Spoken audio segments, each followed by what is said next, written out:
السلام علیکم ناظرین، آپ دیکھ رہے ہیں پبلک اوپینین اور میں ہوں آپ کا میزبان چودھری ہمراز۔ ناظرین، آج ہم بات کرنے جا رہے ہیں LA-19 جہاں سے مثل موجود ہیں میڈم دعا زبیر صاحبہ جو کہ امیدوار اسمبلی ہیں LA-19 سے، ان کا موقف جانتے ہیں۔ جی السلام علیکم میم۔ السلام علیکم جی۔ میم یہ بتائیے گا کہ ابھی آپ کے حلقے سے کتنی درخواستیں آئی ہوئی ہیں الیکشن کے حوالے سے؟ جی تقریباً مجھ سمیت 14 لوگوں کی درخواستیں موصول ہوئی ہیں پاکستان تحریک انصاف کے سینٹرل آفس پہ، اور اس کے بعد انٹرویوز بھی ہو چکے ہیں تمام امیدواران کے، اور اب جلد ہی انشاءاللہ 10 مئی کے قریب میں امید کرتی ہوں کہ تمام کشمیر کی سیٹس کے جو نمائندے ہیں ان کو ٹکٹ دے دیے جائیں گے۔ اچھا میم یہ بتائیے گا، اگر آپ کے حلقے کی ہم بات کریں تو وہاں سے 14 لوگوں نے اپلائی کیا ہوا ہے، اس میں کچھ ایسے لوگ بھی ہیں جو ابھی ریسنٹلی نون لیگ چھوڑ کے یا باقی پارٹیوں سے آئے ہیں، تو پارٹی کیا سمجھے گی اور پارٹی کس طرح فیصلہ کرے گی ٹکٹ کا، یہ بتائیں سب سے پہلے تو یہ۔ دیکھیے یہ تو ایک سیاست کے یہ طور طریقے اسی طرح سے ہیں کہ جب آپ دیکھتے ہیں کہ کسی کا سورج طلوع ہو رہا ہوتا ہے اور کسی کا غروب ہو رہا ہوتا ہے، تو یہ شفلنگ جو ہے وہ سیاسی جماعتوں کے اندر ہوتی رہتی ہے، اور جن لوگوں نے ایک ضد بنائی ہوئی ہوتی ہے کہ سیاست میں کسی نہ کسی جھنڈے کے ساتھ آپ نے رہنا ہی رہنا ہے، تو بعض اوقات کچھ لوگ اپنے یونیفارم چینج کر لیتے ہیں اور رہتے اسی طریقے سے ہیں، دوسری جماعتوں کا سہارا لے لیتے ہیں۔ تو یہاں پر بھی اسی طریقے کا ہے، کوئی بہت ہی زیادہ حیرت کن بات نہیں ہے، یہ تو آپ کو پتہ ہے کہ سیاسی لوگ اس طرح سے کرتے رہتے ہیں، تو یہ اب بھی ہوا ہے۔ میم یہ بتائیے گا، آخری جو بھی آپ نے انٹرویو دیا بورڈ میں ٹکٹ کے حوالے سے، اس سے آپ کتنی پر امید ہیں اور آپ کیا سمجھتی ہیں؟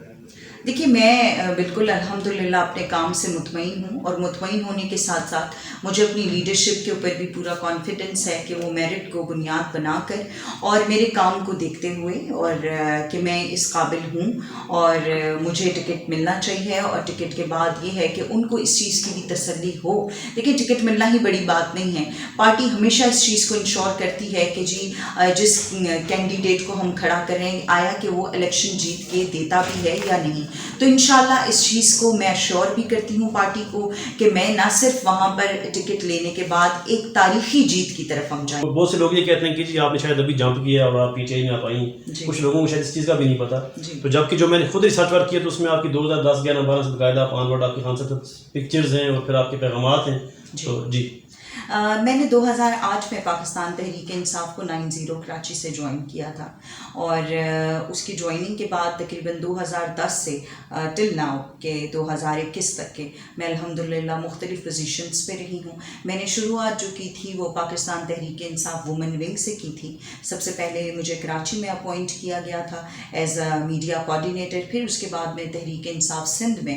زارا آپا شہید جو ہو گئی ہماری پریزیڈنٹ ہوا کرتی تھی، تو ان کے ساتھ میں انفارمیشن سیکرٹری بنی تھی 2010 میں۔ تو 2010 سے لے کر آج تک کے یہ اسی طریقے سے معاملات رہے۔ لاسٹ جو 2018 میں نے ریزائن کیا تھا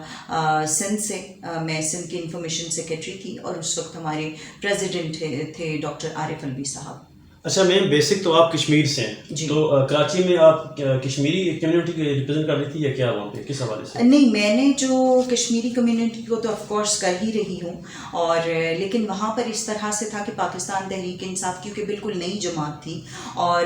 وہاں پر لوگوں کا رجحان تحریک انصاف کی طرف بہت کم تھا۔ خاص طور پہ کراچی کی صورتحال یہ تھی کہ وہاں پہ MQM کے بارے میں لوگ سوچتے تھے کہ اگر کسی سیاسی جماعت میں جانا ہے تو وہیں پہ جانا چاہیے، اور صورتحال یہ تھی کہ جس علاقے سے میرا تعلق ہے وہاں پر کوئی شخص یہ تصور ہی نہیں کر سکتا کہ کسی اور جماعت میں اس کو جانا چاہیے، نہ تو اجازت ہوا کرتی تھی۔ تو میری آپ یہ سمجھیے کہ I was the pioneer one کہ جس نے PTI کو وہاں پر جوائن کیا، جس کی وجہ سے عمران خان صاحب بڑا ریگارڈ کرتے ہیں، اور ان کو کیونکہ بہادر لوگ بہت پسند ہیں، تو ہم نے ایک مار داڑ کی سیاست کو اور خوف کے ماحول کو اور خوف کی زنجیروں کو توڑ کر تحریک انصاف میں شامل ہوئی تھی۔ تو کشمیر کے ساتھ ساتھ وہاں پہ کشمیر ڈے کے حوالے سے ہم پروگرامز کرتے تھے، کشمیری کمیونٹی کے ساتھ ہم پروگرامز کرتے رہتے تھے، لیکن میری جو ذمہ داریاں تھیں وہ پاکستان تحریک انصاف کے حوالے سے تھیں، اور جس میں آپ یہ سمجھیں کہ سندھ کی میں نمائندگی کیا کرتی تھی۔ اچھا میڈم یہ بتائیے گا، جس عرصے کا آپ بتا رہی ہیں اس عرصے میں جو MQM تھی وہ بڑی عروج پہ تھی، جی اور وہاں پہ بڑا لوگ ڈرتے تھے چونکہ لوگ دوسری جماعتوں میں جاتے ہی نہیں تھے، جی تو یہ اتنی ہمت کیسے آپ کے اندر کہ کشمیر سے ایک لیڈیز جائے کراچی میں اور جا کے وہاں پہ ایک نئی جماعت جس میں ظاہر ہے وہاں پہ کراچی میں حالانکہ جو وہاں پہ ہولڈ کی اگر ہم بات کریں تو وہ زیادہ تر ہولڈ تھا اس کا ایم کیو ایم کا، اور دوسری پارٹی وہاں پہ پیپلز پارٹی تھی. تو پھر آپ نے پی ٹی آئی وہاں پہ کیوں جوائن کی؟ اس کی کیا وجہ؟ دیکھیے، تحریک انصاف کے چیئرمین عمران خان صاحب کے ساتھ ہم نے شوکت خانم میں بچپن میں اسکول میں ہمارے جب وہ آئے تھے ہم فنڈ ریزنگ کیا کرتے تھے. ہم اپنی پاکٹس منی شوکت خانم کو دیا کرتے تھے. پھر اس کے بعد آئی کے فاؤنڈیشن سندھ میں ویسے تو آل اوور پاکستان کام کرتی تھی، لیکن سندھ میں خاص طور پہ عمران خان فاؤنڈیشن کام کیا کرتی تھی. اور ان دنوں فلڈز بہت زیادہ آ رہے تھے سندھ کے اندر، تو ہم وہاں پر کام کیا کرتے تھے. تو عمران خان صاحب کی جو ہیومینٹی کے ساتھ ایک محبت، ایک لگاؤ انسانیت کے ساتھ جو تھا، اس نے مجھے بہت زیادہ متاثر کیا، اور جس کی وجہ سے میں نے یہ سوچا کہ اگر کبھی مجھے کسی سیاسی جماعت میں جانا چاہیے تو وہ پاکستان تحریک انصاف ہوتی.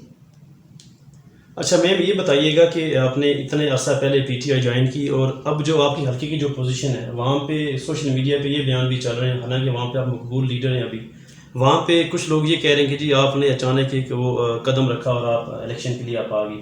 اس سے ہٹ کے آپ کے وہاں پہ جو کاموں کو اگر ہم دیکھیں تو آپ آلریڈی فاؤنڈیشن بھی چلا رہی ہیں، آپ سماجی کاموں میں بڑا چڑھ کے حصہ لیتی ہیں. اس حوالے سے کیا کہیں گے آپ؟